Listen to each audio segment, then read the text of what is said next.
So, the second act of Schoolboy Runaway is called Schoolboy Outdoors, and according to the developer, this part is going to be a big step up compared to the first one. If the first act felt a bit smaller and more about the daily life of the main character, now things are changing a lot. We're getting football, different mini games, a car that you can actually drive anywhere, and of course, much more interaction with Andrew's friends, Igor and Vika. Basically, the whole atmosphere will feel more alive, with way more things to do and explore. The idea here is to make the game less linear, giving the player more freedom and choice.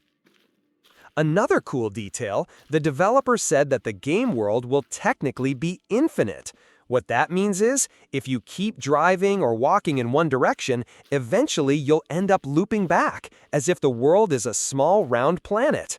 It's a simple but fun concept, and it makes the map feel unique. Every time you go around, you might notice new details or secrets hidden in different places. It's a nice touch that adds replayability and curiosity. Now let's talk about the big changes in the world itself. Andrew's home village has been reworked almost completely. The map is bigger, houses have new textures, some buildings were moved around, and overall it feels fresh even if you played the first act. On top of that, there's now a full football field. And this isn't just for looks, it's tied to gameplay.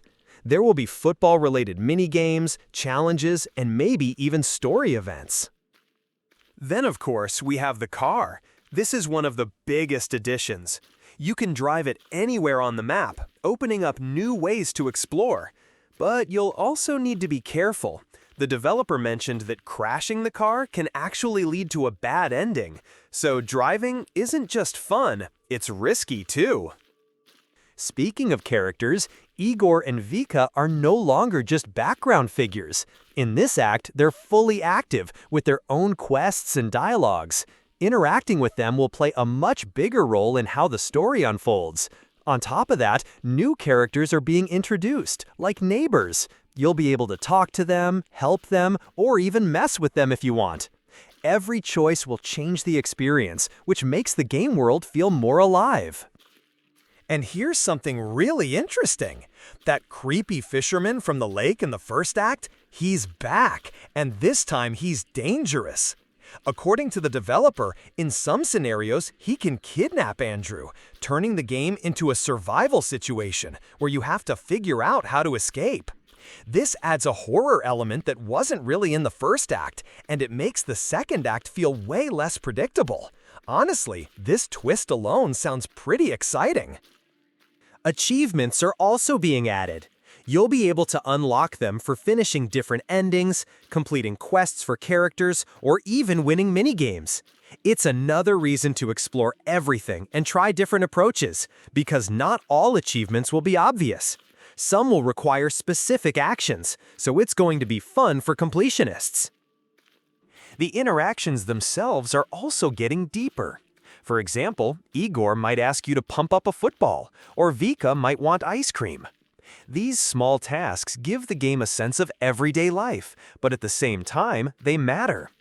Andrew can even give flowers to Vika, hinting at possible romance between them. It's a nice little touch that adds personality to the characters. Now, let's get back to the gameplay. Driving the car is a huge part of this act, and it won't just be about moving from place to place. There will be mini-games, ramps, obstacles, things to test your driving skills. On top of that, you'll have access to music inside the car. The developer is adding a lot of tracks, and you can switch between them while driving. It's a small detail, but it makes the experience feel personal, like you're really on a trip with your own playlist. Besides the main story quests, there will also be side missions connected to different characters and their needs. This gives you the freedom to play the game at your own pace, either focusing on the story or just enjoying the world. The developer also teased that most of the game will probably take place in the late afternoon or evening. That gives the world a specific mood, cozy, but at the same time a little unsettling, like something strange could happen at any moment. As for endings, we already know there will be both good and bad ones. Crashing the car is one way to get a bad ending, but there will be more. Some endings will depend on how you interact with your friends, with the neighbors, and even with that fisherman.